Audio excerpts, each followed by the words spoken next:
is unabated. That's the new word, unabated. That's kind of too big a word. That's like mayonnaise. I'm assuming that's the biggest word I know. Hello, everyone, and welcome on into the Unabated podcast. I'm Thomas Viola, and joining me, as always, Mr. Unabated himself, Captain Jack Andrews. Jack, how are you doing today? It feels good to be back in Vegas. I was away over the past weekend here, and let me tell you, I've spent a couple days back in the 110-degree heat with 0% humidity. I will 1,000% take this all day, every day over. I was in Boston, and that it hits you like a wave. I do not miss New Jersey summers, my friend. Yeah, I heard you had gone to Boston, and I was going to ask you, how did you like the humidity? We went to Fenway Park on Saturday, and we were sitting there for this whole game where the Royals scored a whopping 0 runs against the Red Sox, and it's just, you're there and you're just baking in that heat all day, which was rough. That being said, Fenway Park, very nice Oh yeah. from what I was able to see of it. I was impressed because you know, with those older stadiums, you think like they're going to be a little more run down. It felt old, but it felt old in a classic way where you're going, okay, this is a classic ballpark with a ton of history, but it didn't feel run down. Like the seats were all brand new, stuff like that was all up to snuff and up to par. That really made it feel like still a nice and enjoyable stadium. I like that a lot. Nice. Fenway Park is actually on the same size land footprint as the new Vegas Stadium is supposed to be. So I'm sure you know that was a pretty cramped experience there at Fenway Park. So you get used to that when they build the A's Stadium in Las Vegas. I still don't think it's happening, but the square footage of the Bellagio fountain is larger than the square footage that the A Stadium is planned to have on it. That's true. It's not going to work. Anyway, we have a whole podcast today to talk about in this absolute dead week of sports, but we have the future to talk about. Yeah. And we are going to be bringing on Jake Benzaquen, formerly from Profit Exchange. He's still there. They're just now going by Profit X, and they have some exciting news to talk about. And we're going to be talking about the sweepstakes model a lot on this episode.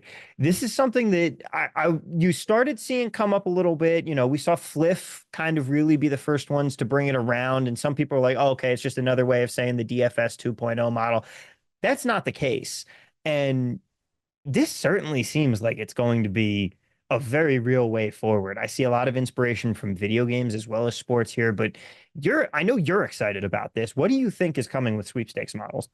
Yeah. So, Tom, look, I have spent my entire professional gaming career always trying to figure out what comes next. And I've done a good job of kind of riding the crest of the wave to move on to something that is better than what I was doing before, because that thing is sort of burning out, and moving on to this next thing, and I kind of get ahead of it, and it's very profitable for me.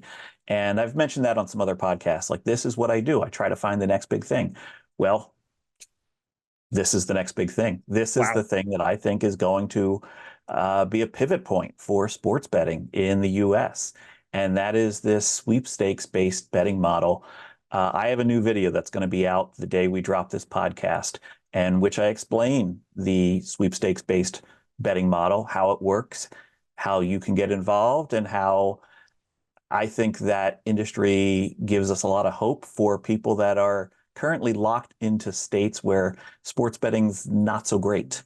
And so that's why we wanted to have Jake Benzaquen on here, because so far people haven't said a whole lot about the sweeps model and what it's going to be. And I think we're going to get some really key insight here from Jake as to how it's going to work with Profit X. I'm very much looking forward to the conversation, but before we get Jake's thoughts, I want your thoughts. Why is this so good? Why do you think this is going to be so big for sports betting? So this allows basically unlimited liquidity. So previously, an exchange component had to be within the state. So in other words, there could only be liquidity within the state. It was very cumbersome for a company like Profit to operate. Sport Trade is going to be live in like 5 or 6 states by the end of the summer, and that's great for them, but it's still state-by-state liquidity. This allows you to dip into California, Florida, Texas, New York, these booming populations where there's, quite frankly, more money than brains, and they're into the betting pool. And right now, the sweepstakes betting is not that great, but this will be pressure. This will be low margin pressure on that industry and allow it to kind of expand. And look, as somebody who would like to take advantage of all of the dead money that's out there in sports betting as a sharp bettor, this is great. This is amazing. And if this can expand, like if they could just reach 1% of the people that currently can't bet on sports betting but want to, it would be massive liquidity. So that's the most reason that I like it. And also it's because, look, regulation has kind of failed us. I feel weird saying that because I was a big fan of regulation in the US when it came to sports betting, but it's kind of failed us. Some states just haven't taken it seriously. Some states are kind of against the bettor. This releases us from those chains, from some of the regulatory departments that are just not good for the bettor, and allows them to have other options. There's a lot of people that have always said, hey, I want to bet on an exchange, but it's not going to happen in my state anytime soon. Well, if you're in one of the 41 or so states that they're going to go live in, you will have exchange betting. I'm getting jonesed up just thinking about this. I know that it'll probably be difficult here in Nevada, but still, I'm excited. I think that it's time that we bring on Jake and we start talking about what this is actually going to look like in a real world situation. Let's do it. And ladies and gentlemen, welcome on into the show. Making his return, Jake Benzaquen, co-founder of Profit Exchange, which is going a bit under a bit of a remake right now. Jake, thank you so much for being here with us today. We are excited to talk about the next step in Profit's chapter. Yeah, of course. Thanks for having me on. It is great to have you here because especially with what's going to be going on this week, we have a video launching later today about the sweepstakes model for betting. And now what's happened with Profit is about 2 months ago, to the surprise of a lot of people, you decided to surrender your New Jersey gaming license. What led to that decision and what is coming next? Yeah, sure. To the surprise of a lot of people, not including Jack over here, who had a nice sharp line on that market. But so we gave up our license, at the end of May, almost 2 months ago, which is pretty crazy. The reason we decided to leave was really twofold. It was due to one, high cost, and two, lack of ability to scale. So on costs, the ability to participate in the OSB market requires 6 to 7 figures annually, depending on what state you operate in. And majority of that time, that money is, I would say, more than 50 to 70% going to a land-based casino that holds the right to operate a brand in those states, what's commonly referred to as a skin. So skin deals are extremely expensive. They also come with high regulatory costs of just operating and running a startup, whether it be infrastructure, adhering to in our case, the DG, or any type of other AML and everything related to that. It's a high cost business. And moving over to the scale piece of it, I believe now actually Colorado has allowed for exchange wagering, but when we left, New Jersey was the only state in the entire US that allowed exchange wagering and regulated it in what I'll call a proper manner. We had conversations with many states before we decided to exit the market outside of New Jersey that actually had exchange wagering written into the law. There were pre-described regulations about how to go about regulating exchanges. And those states said we need at least 18 months to be able to figure it out or be able to focus on it. We're focused on sports books or casino or whatever it might be right now. So when we had that conversation, we really looked at each other and were like, how is this possibly going to work? We were not, profitable in New Jersey. One state with the high operating costs made it almost impossible for any operator to do so in one singular state. And with the lack of ability to scale and the regulatory landscape outside of New Jersey, what it was, we felt like we were backed into a little bit of a corner and therefore wanted to cut our costs as quickly as possible to allow the business to be able to enter a new environment. At that time, we didn't know what it was, but we were ultimately protecting the business in that point and seeing how the exchange could make its way back into the US. I'll pause there. Happy to dive into obviously any of that. Yeah, so I'm partly curious as to when you decide to surrender your license, like Is there a back and forth between you and the regulator about that, or is it just like the regulator goes, "Are you sure? Okay, bye-bye." What like maybe you can't even get into that, but I was just curious. Yeah, I would say it's a hybrid of the two. New Jersey was great from our time that we first approached them about launching an exchange to our point of exit. They were a fantastic partner to be able to allow us to do everything that we did. But when we left, it's not really much of a choice for the regulator there, right? I mean, we were giving up our license and getting rid of our infrastructure in the state. So we came up with a plan together with New Jersey in terms of customer communications, getting withdrawals out in time, giving people ample time to be able to access the site and read the communications before we left the state. So it was definitely a back and forth in terms of what's best for the customer and for our customers while we were leaving the market. But there was definitely no, I would say, plea for us to stay or any type of real pushback. Granted, we thought we proposed a relatively, I'll call it good compromise for us, the customer, and the regulator. Yeah, hey, as having gone through quite a few consolidations already this year, your plan went off pretty flawlessly. I will admit that. Okay, so about a couple weeks ago, or your company started to tease on Twitter that there was more coming here, that they were going to reemerge. So tell us more about that. Yeah, definitely. So as Thomas so eloquently alluded to at the beginning here, going through a bit of a rebrand, we'll be coming back as Profit X. That will be a sweepstakes platform. I'm sure we'll get into a lot of this later on, but we'll be launching in, I would say, the next few weeks. It'll be a free-to-play, predominantly based platform with a sweepstakes component. And what that allows us to do, which the business wasn't able to do before, was operate at scale.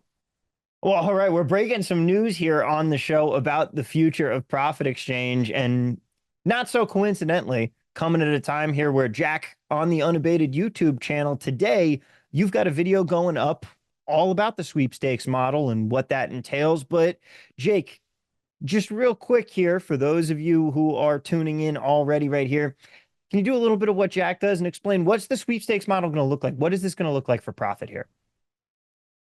Yeah, I'm sure I can't do it as well as Jack's going to in what's coming out today. So I'm looking forward to that, obviously, to again help further educate people on the space. But in so many words, Sweepstakes is predominantly a free-to-play platform.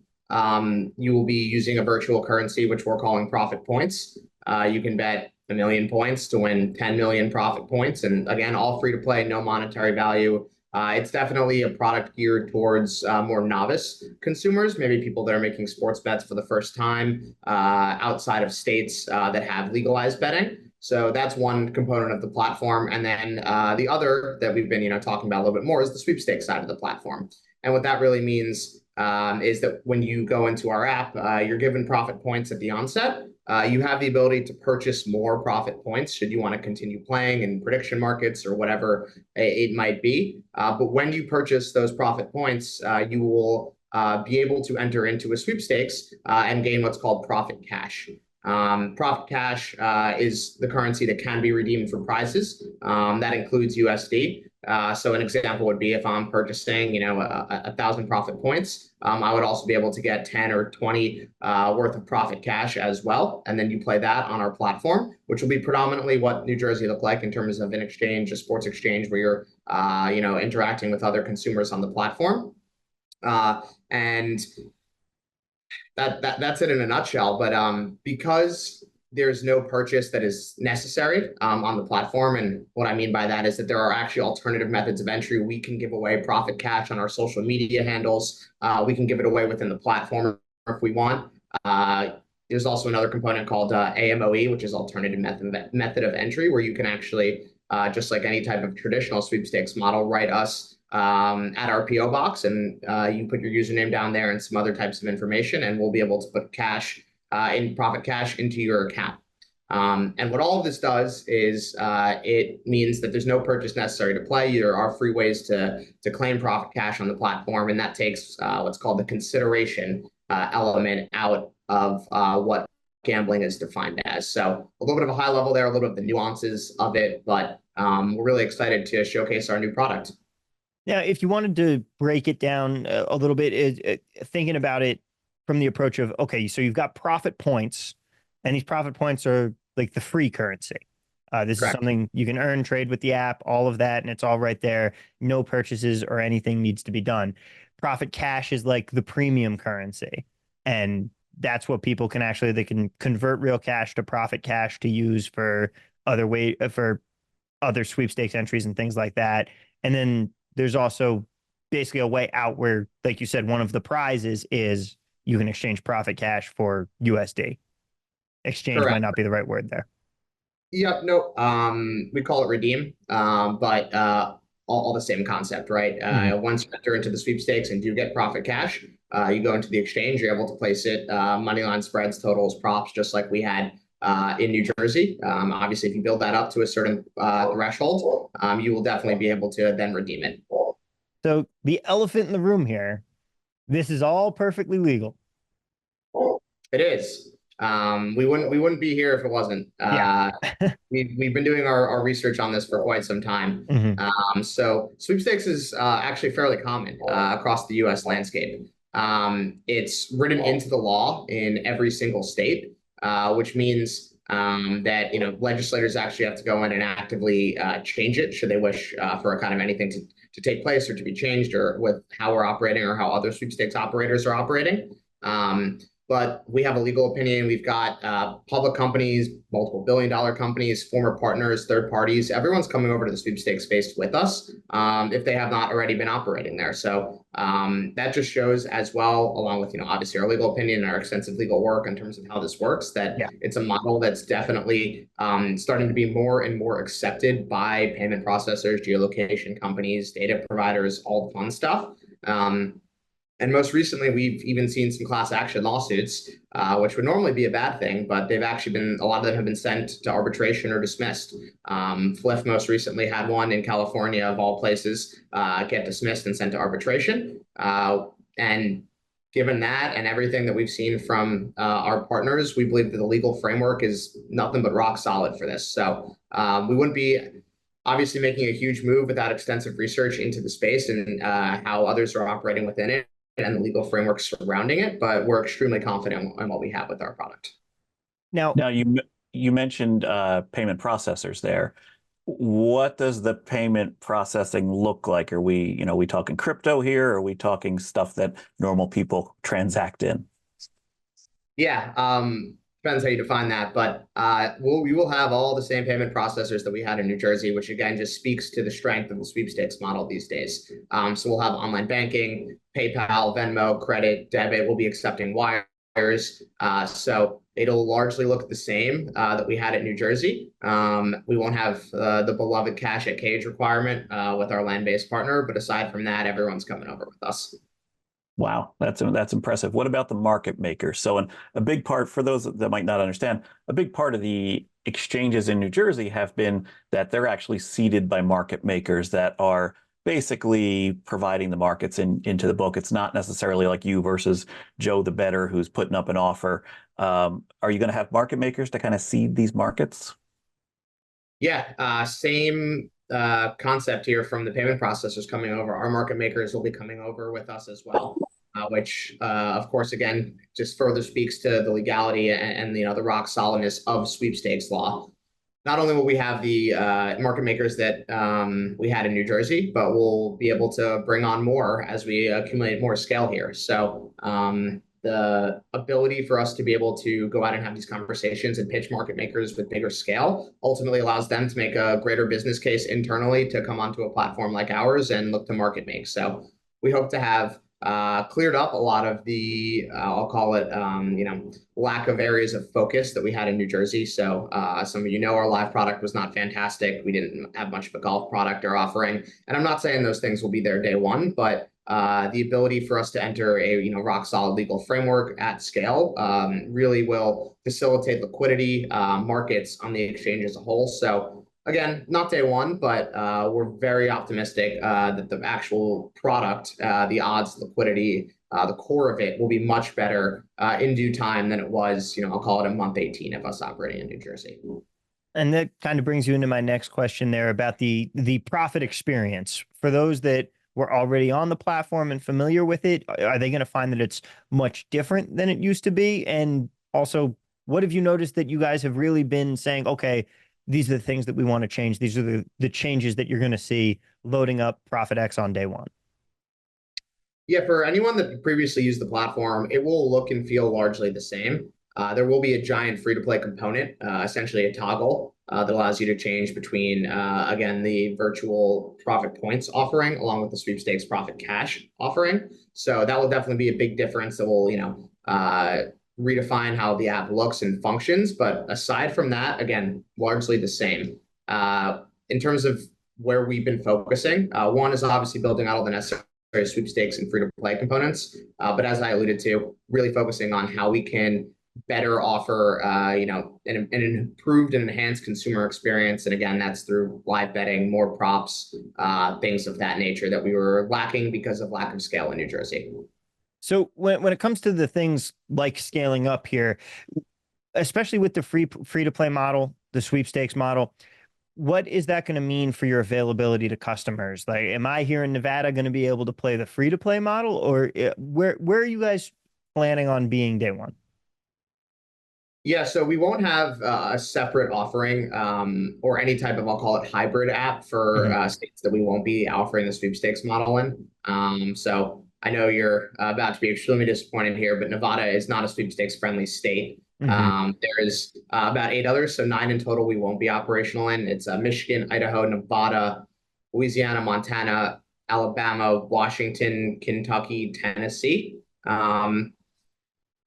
Sorry to break you on the Nevada news there, Tom, but we would be able to offer the free-to-play version 100% in all of these states. It just hasn't been a priority on our product roadmap to be able to create an alternative experience. We'll hopefully get there, but not something that we prioritize at the outset. Very understandable, but that means that there are going to be, is your plan to be day one, Profit X has opened up, you can download it now, we are live in 42 states? 41, but yes. 41. Some of us count Puerto Rico. And Tom, I know you do spend some time in California, so it sounds like you might get your feet wet in this platform. Oh yeah, I'm excited. Okay, so look, for those of us that might not be familiar with exchanges, and you might be looking at this and going, "Well, I'll just be the book because you can play the book when you're on an exchange."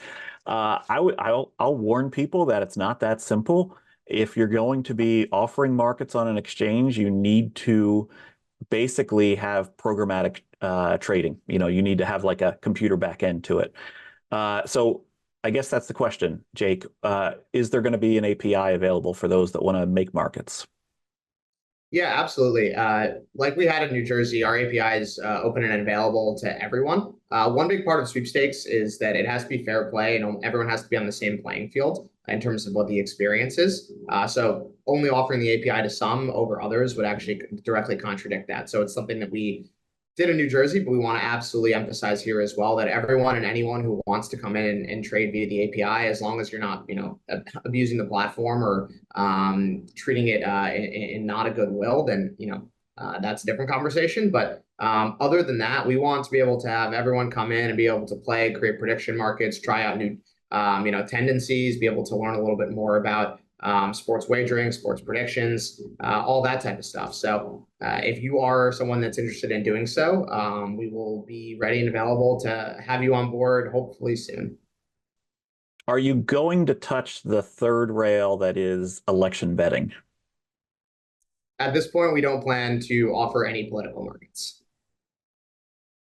Now, fair enough. That does bring up an interesting point, though, of the fact that you do have a few more. Is it that the sweepstakes model here is going to give you a lot more options as to some more creative markets, more things that you can get into that maybe with gaming commission weighing down on you as a sports book, you weren't able to do? Yeah, absolutely. So an extension of the politics question, right? We don't plan on doing anything too crazy, but it gives us the ability and freedom to do as we wish. Obviously within a normal and competent regulatory framework. But absolutely, I haven't. Given that we were in New Jersey, which was one of, I would say, the best markets for actually allowing different types of sports and markets, they just I'm still on the email chain. I got Card Jiu-Jitsu signed off on in my email the other day. So it won't change much for us, to be quite honest, because we weren't that handcuffed before based on New Jersey allowing basically anything that was pretty normal, even up to Card Jiu-Jitsu. But we will be able to do much more than we would have been able to do in potential other states had we entered those. Jiu-Jitsu also coming soon to the Unabated odds screen here. You heard it first, folks. But when it comes to the sweepstakes model, we've talked so much here about you saying, you really hammering home, there's a rock solid legal framework. This is regulated. This is completely legal and approved and regulated by the U.S. government here. Do you see more companies starting to look at the sweepstakes model and say, well, hang on a second here, DFS 2.0 is kind of, let's face it, they're exploiting a bit of a loophole. The sweepstakes model seems like there is so much more potential for people to come in and say, hey, we have a legitimate business here that we're going to have operating in all of these different states, and there's less of a risk of getting shut down when a gaming commission opens up, because it is something completely different that's able to say, hey, we're already good. We already have our regulations.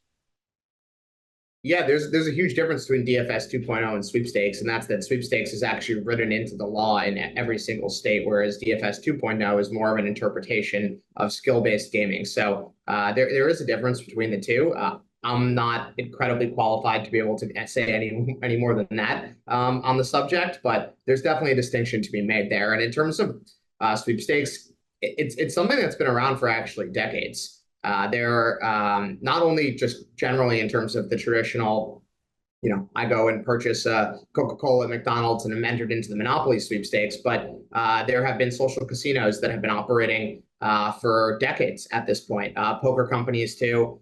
Sports is something that was really seemingly pioneered by Fliff, to my knowledge. And kudos to those guys. That was an incredibly creative way to go about being able to, obviously enter a market at scale. But we haven't really seen the sports side of sweepstakes take off yet. I anticipate we might be the first, won't be the last by any means. I know a few other companies that are pursuing the space actively.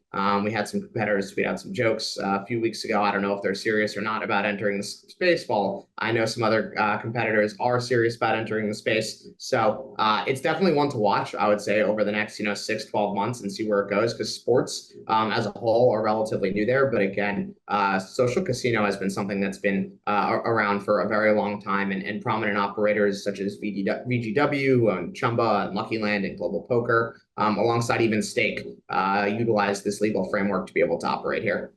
And it's also very reminiscent. You are taking something that video games have been doing over the last several years, of the concept of, okay, we have the free earnable currency, and then you also have this. You also have another premium currency that's more of redeemable and things like that. It is something that we've seen in that market for a very long time, and it's cool seeing the adaptations coming over here to sports. But if people want to play on Profit X, when are they going to be able to do just that? Yeah, a few weeks. I'm really hoping for the end of the month here. I guess this, we're already in the back half of July at this point. So end of the month is, I would say, cautiously optimistic at this point, but we plan on being fully up and ready to rock, I would say, before NFL. So that's not a concern. It's really about how well our beta tests go, how comfortable we feel scaling up internally. But right now, we're pretty ready to rock. All right. Last question for me, Jake. Where do you see yourself a year from now, given this technology? Yeah, I don't think much changes a year from now, to be honest. I think it obviously depends on the customer adoption of something like sweepstakes. So it sounds all good and rosy, but there's a lot of educational elements that come with it. We dealt with exchange education as a whole in New Jersey, and with our brand over the last 2 years. So that's not something that will go away. But now we've added this extra layer of sweepstakes components on top of it, right? It's not your traditional regulated sports betting. It's a little bit different. There's a free-to-play version. There's two currencies, neither of which are USD. So there are some educational challenges to go along with it. So we plan to obviously, hopefully, tackle those at the onset. But as we saw in New Jersey, it's something that does take time. From a year from now, I see us continuing to fight the good fight that we have been, which is getting an exchange in as many people's hands as possible in the U.S. With the best markets, best liquidity possible. what that looks like from, an overall, I would say, in play, golf, props, all the stuff that we want to get into more. I'm hoping that we sync up July next year, and all that stuff is, home to a lot of both, I would say, top down, bottom up, professional, non-professional, and novice new bettors that are trying to enter the landscape. So growth is definitely, obviously, at the forefront for the next year. But education remains a huge battle that we will continue to fight as well. Excellent. Excellent. Just one comment I'll make is the sweeps model right now is basically Fliff. There's a couple others out there, but it's basically Fliff is the big one. And anyone who's gone on to Fliff that is any kind of sharp better knows their limits are really low and their margins are really wide, like minus 120 on either side of like a game, a straight bet. So there's a whole bunch of room for improvement here. There's a whole bunch of room for innovation and price discovery and higher limits and get some sharp action into the market. So I really think there's a long way for this to go in the future, and I'm excited for it.